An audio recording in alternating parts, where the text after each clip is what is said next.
Bonjour à toutes et à tous.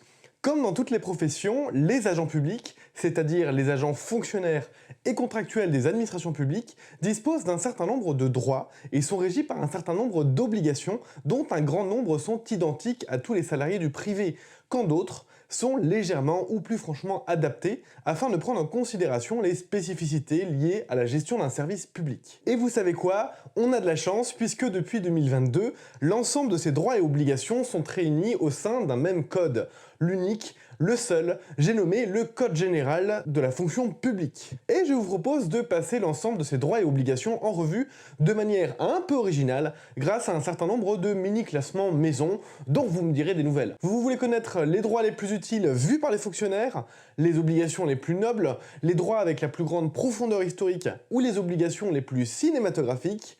Alors cette vidéo est faite pour vous. Et je commence mon tout premier classement avec ce que j'ai appelé les droits les plus communs, à savoir la liberté d'opinion, le droit syndical ou le droit à la participation. La liberté d'opinion reste un principe reconnu de longue date, en particulier par la Déclaration des droits de l'homme et du citoyen à tous les citoyens, et donc en particulier aux agents publics. C'est d'ailleurs un principe qui n'est pas vraiment polémique en soi, puisqu'il rappelle simplement que les agents publics peuvent bien penser ce qu'ils veulent. Là où l'affaire devient un peu plus complexe, c'est quand on passe de la liberté d'opinion à la liberté d'expression, que l'on va relier dans un premier temps au principe d'égalité de traitement devant les services publics.